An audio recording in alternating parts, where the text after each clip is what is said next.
You are listening to Small Business Straight Talk with your host, Amber De La Garza.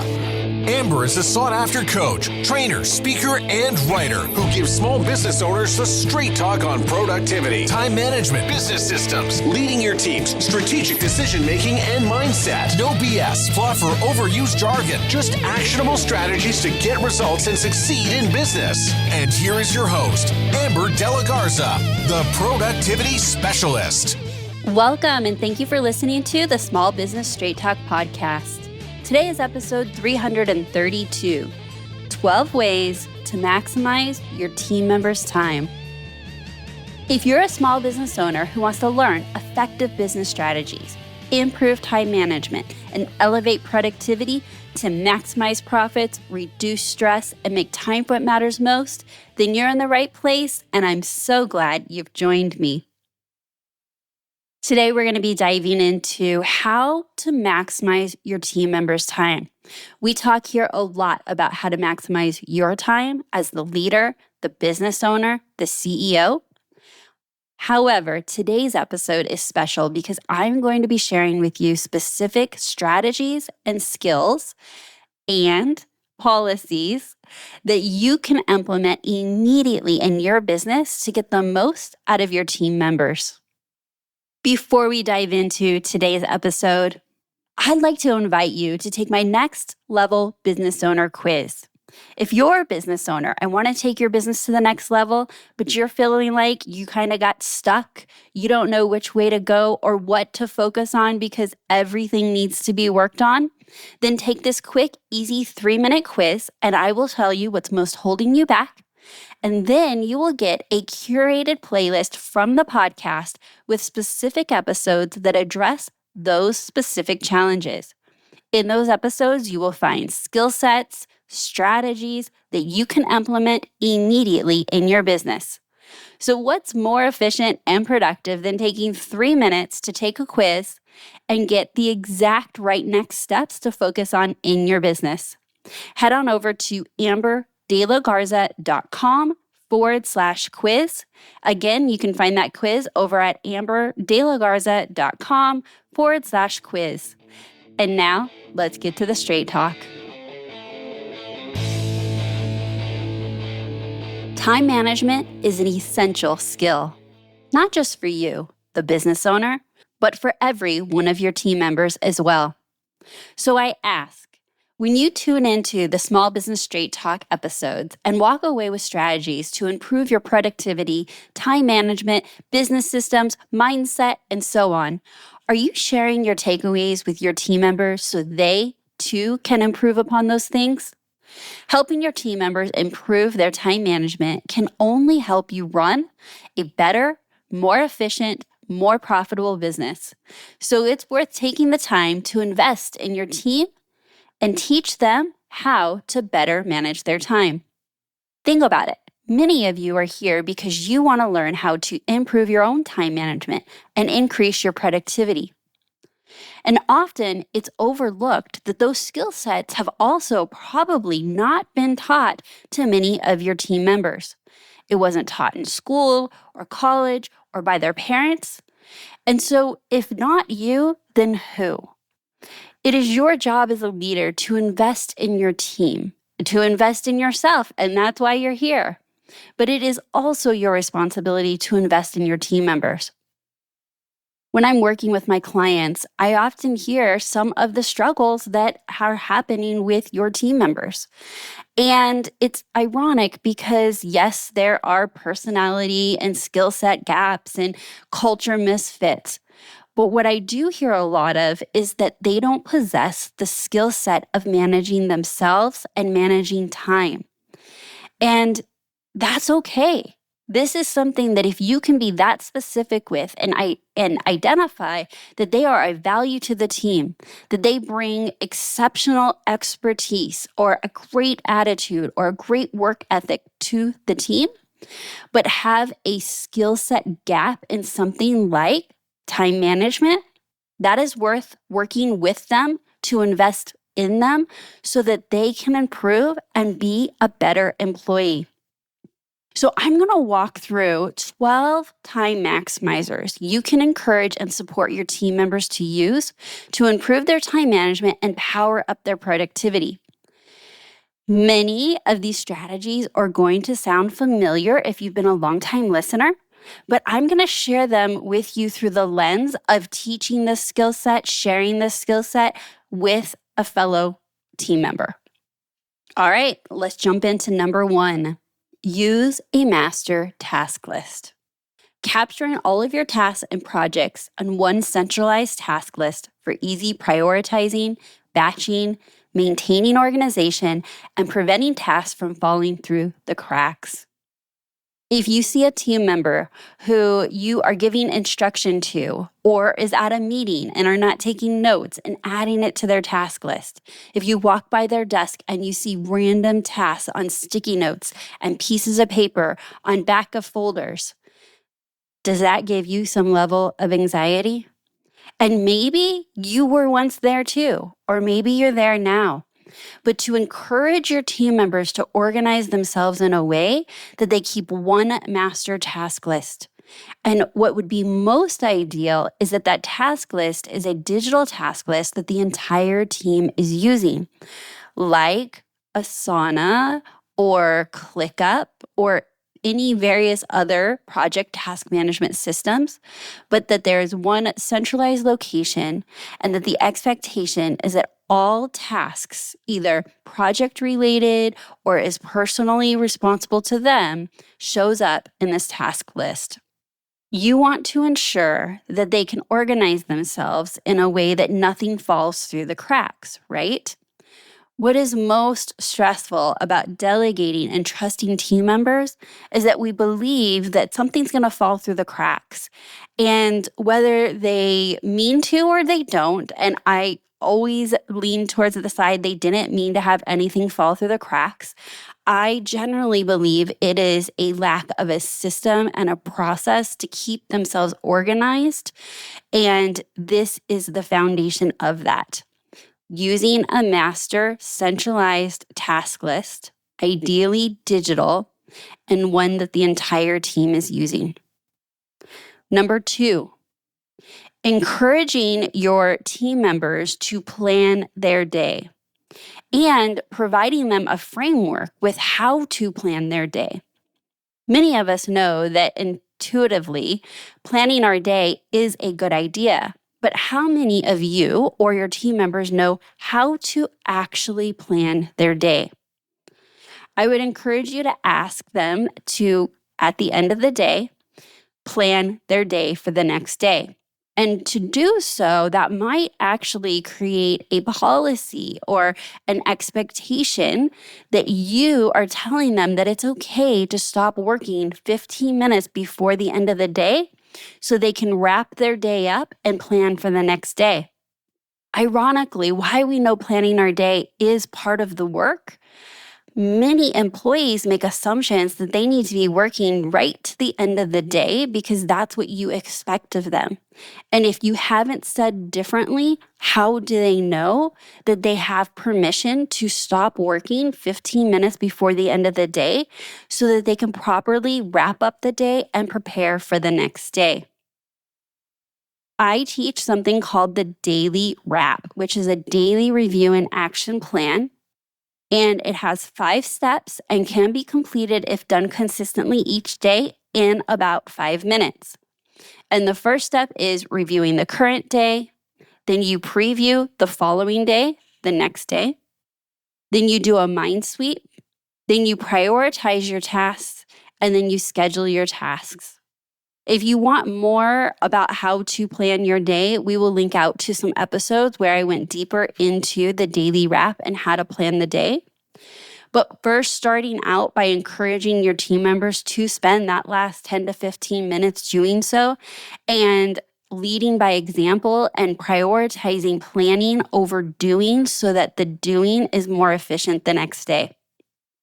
Number 3, start delegating. So this is a big hot topic here on the podcast for you, the leader, the business owner, is how to delegate, how to communicate, what to delegate.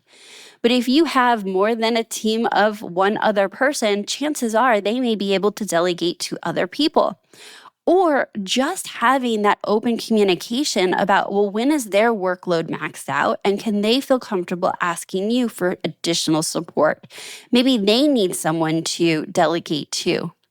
Delegating tasks and projects and doing it at the right time for not just for yourself, but your team members will ensure that everyone is staying in their most high value activities and bringing the most value for their expertise in their role.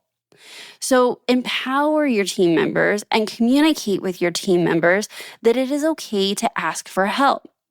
And that I would also offer that you want to build a community that when they need help, is it okay to ask you for help?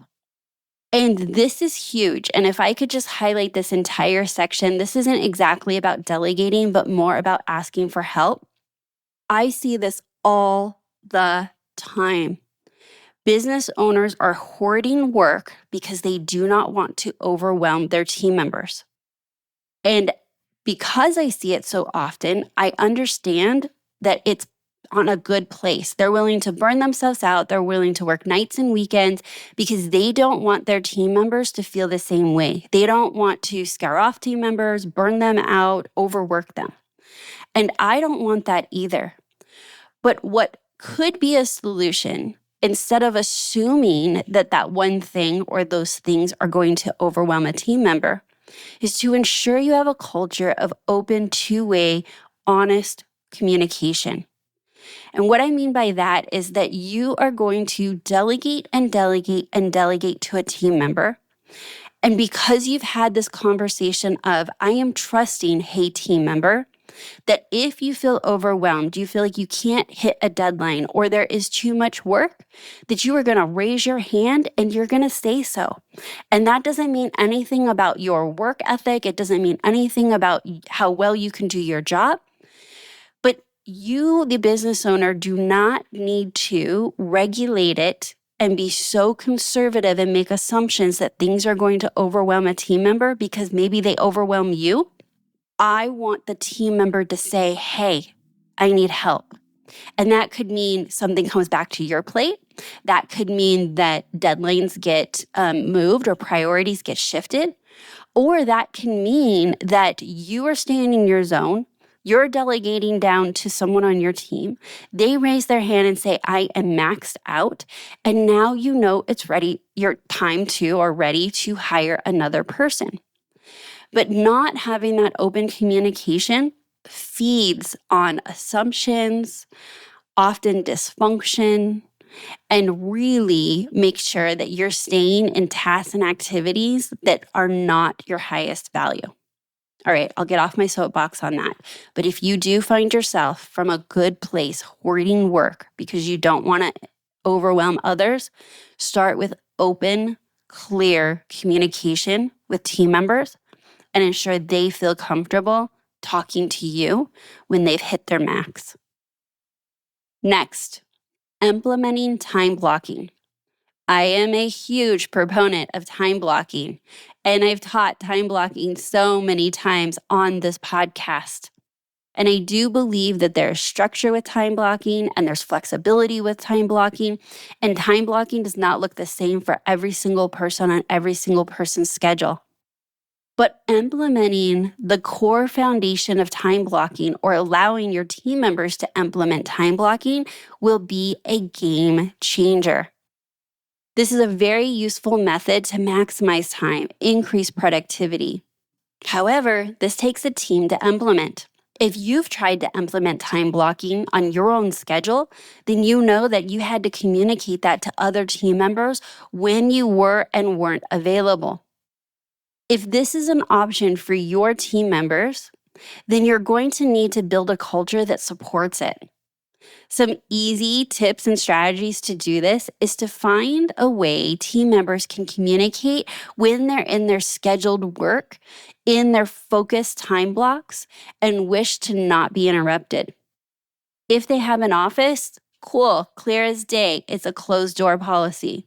But many of us do not have that. We either work in an office with no doors or we're working virtually.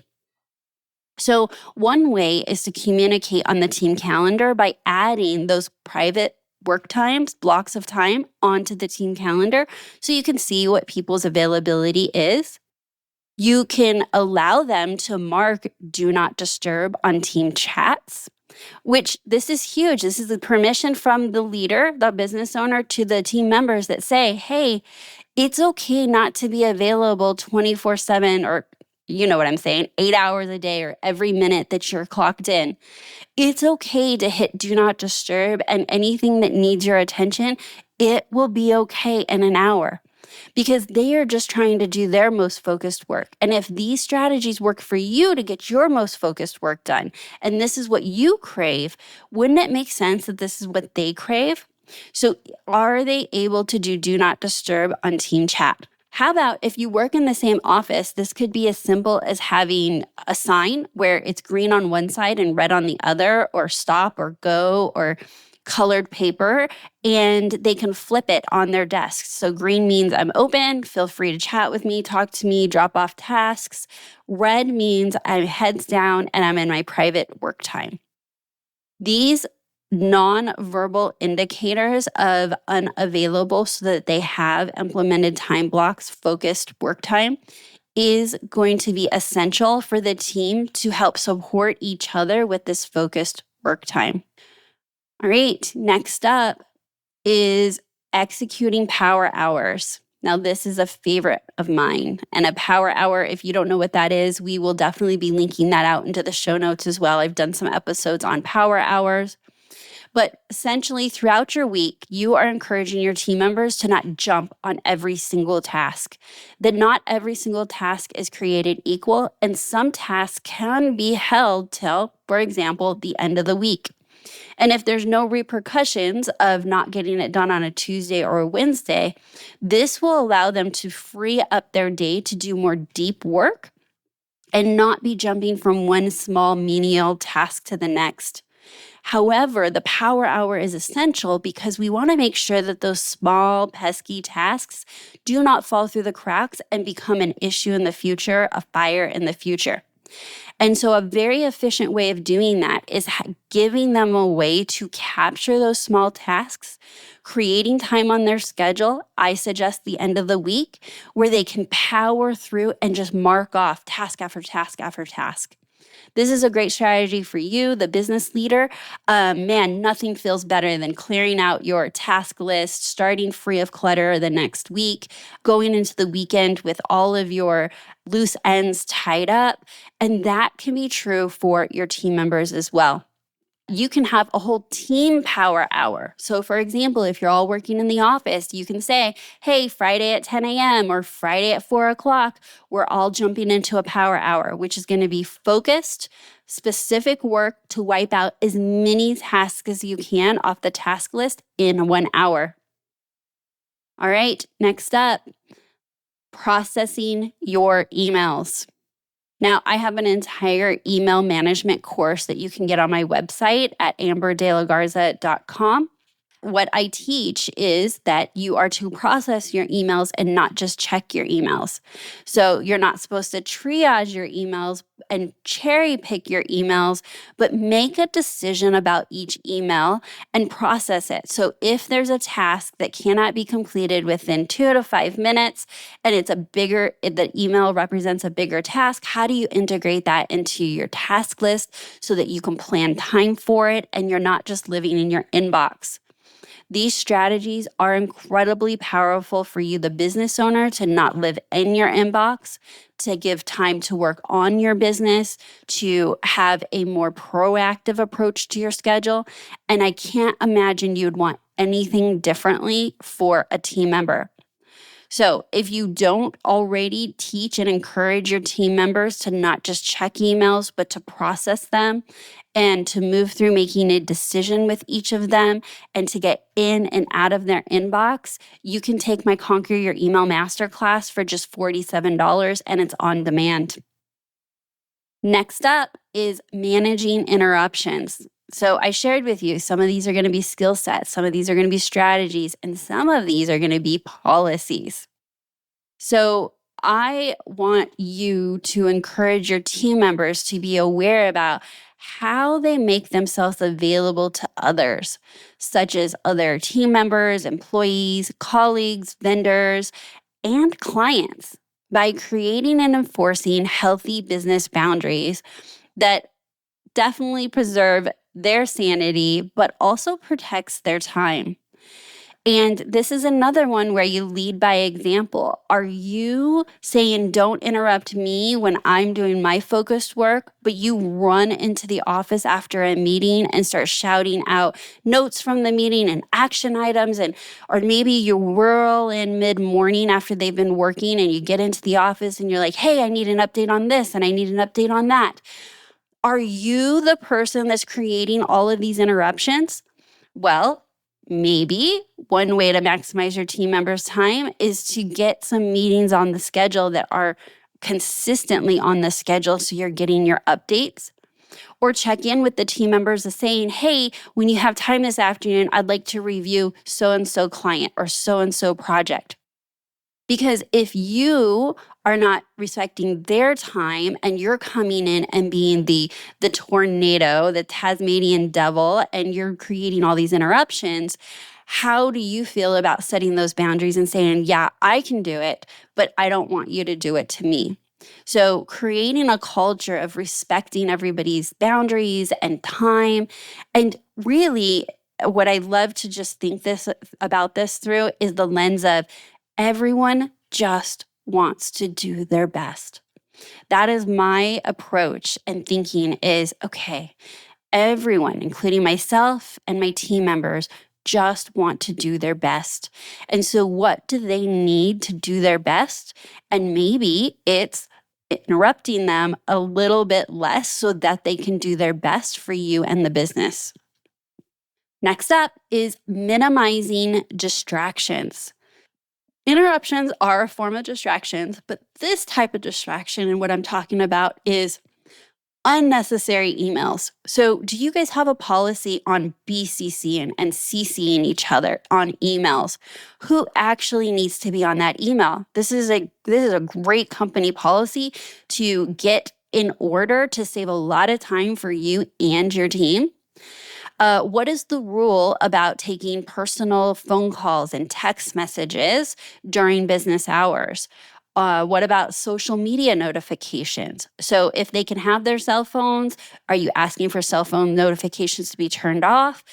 This is going to be a company policy that you're going to want to enforce, because when there is no policy, you're going to have your type A star employee that absolutely just walks in with these boundaries. They're the easiest employee to manage. They're a light, right? They're never on their phones. They're never breaking a rule. They are the perfect employee. But you're also going to have employees that are going to, by nature and personality, push boundaries. And if there is no boundary, there is no policy, then what you're doing is leaving it up to what this employee feels is right and what this employee feels is right. And over time, that creates a lot of discord, sometimes conflict within the team members. So to encourage great company culture, you want to make sure that everyone is being held by the same standards. And these distractions through electronics, social media, personal phone calls, that there is a policy in place. All right, next up brings me to stop multitasking. Have you ever had a conversation with your team about multitasking?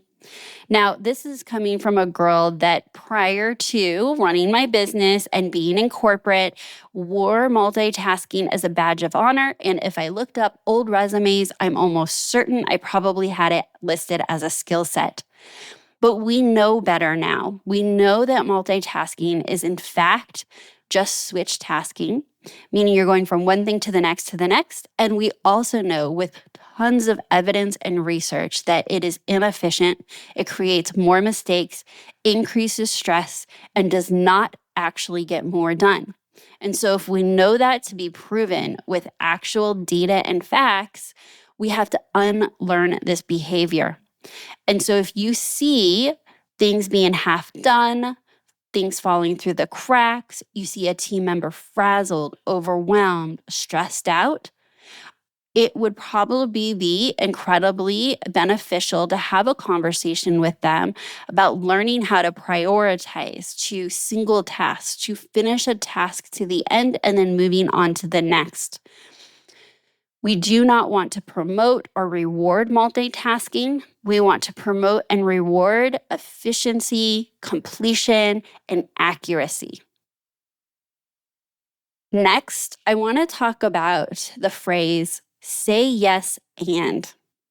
Now, this is something that has come up often with conversations with my clients, and it's that the team member says they have someone on their team that says yes, yes, yes. And it kind of loops back to the delegation conversation I was having. And we want to encourage our team members that it is healthy to manage their workload, that it is healthy for them to understand their own capacity so that they can clearly communicate. And so this is an add-on strategy to say yes and.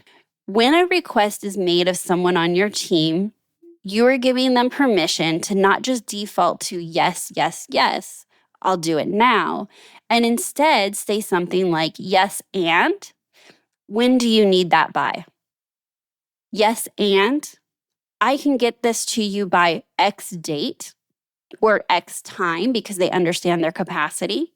Or they could say something like, yes, and that would mean that not doing this project until later.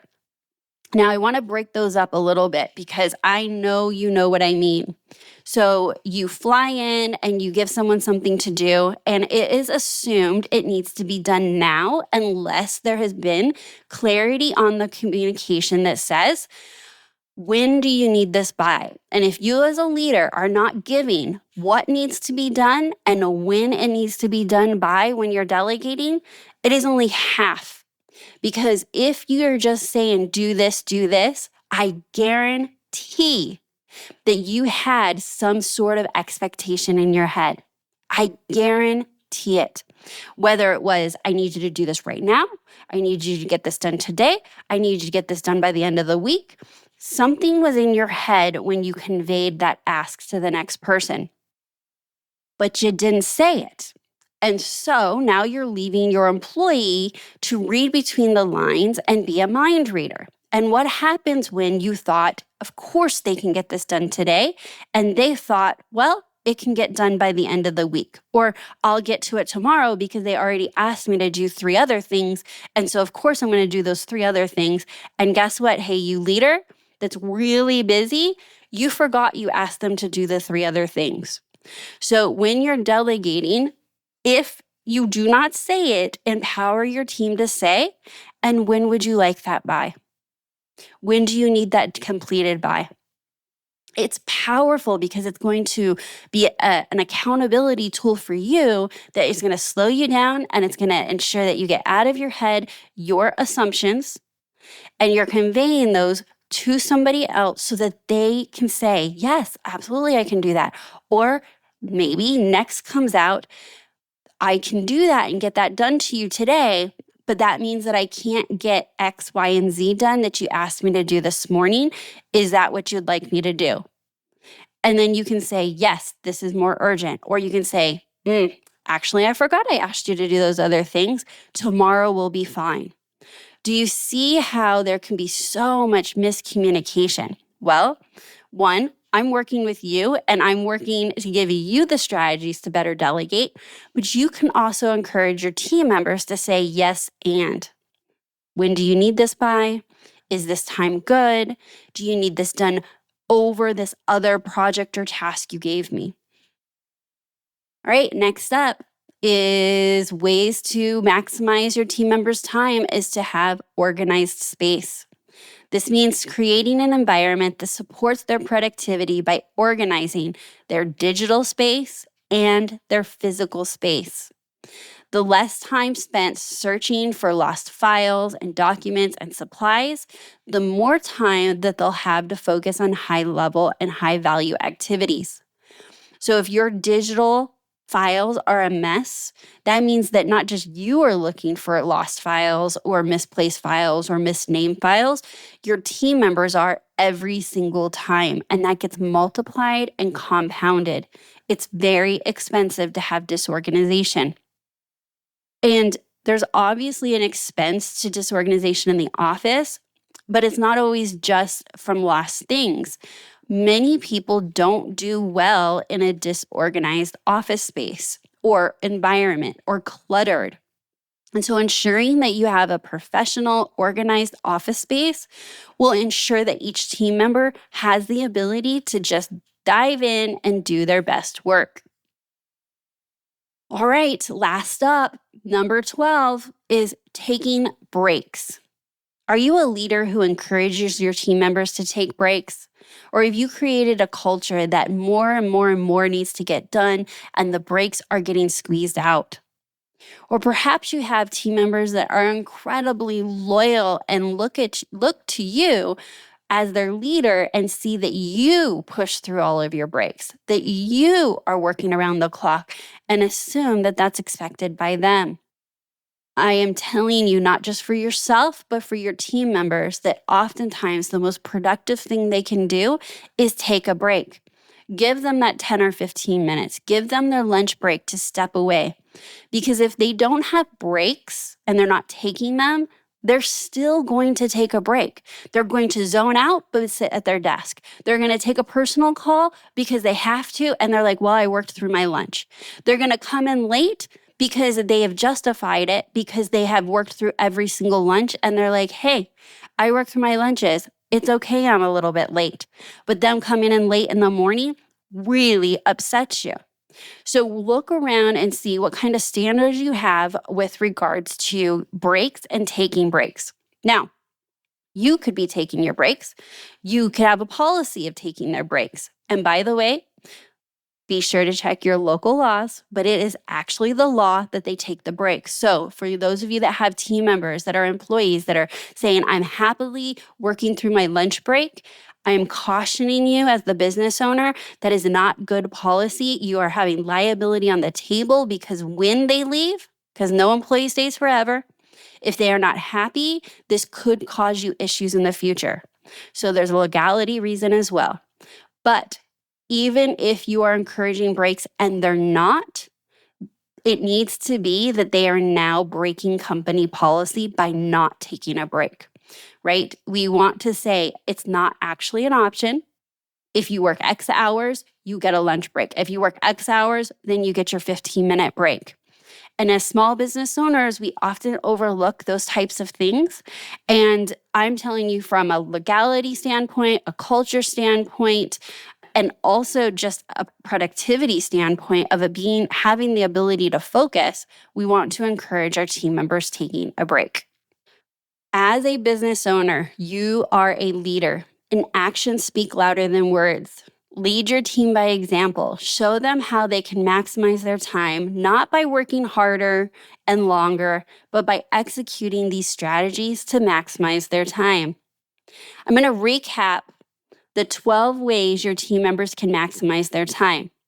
Number 1, use a master task list. Number 2, plan your day. Number 3, start delegating. Number 4, implement time blocking. Number 5, execute power hours. Number 6, process emails. Number 7, manage interruptions.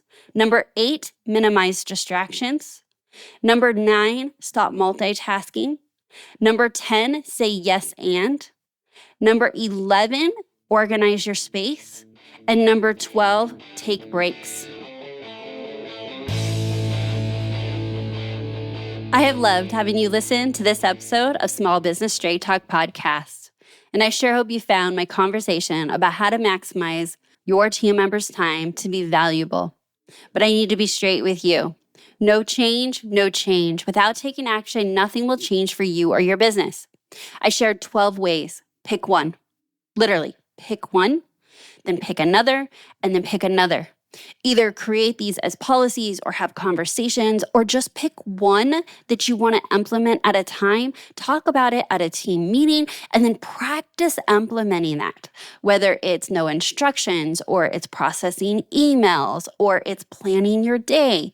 Choose one of these and create it as a focus for you and your team until it becomes habitual, until it becomes part of just the way your company operates.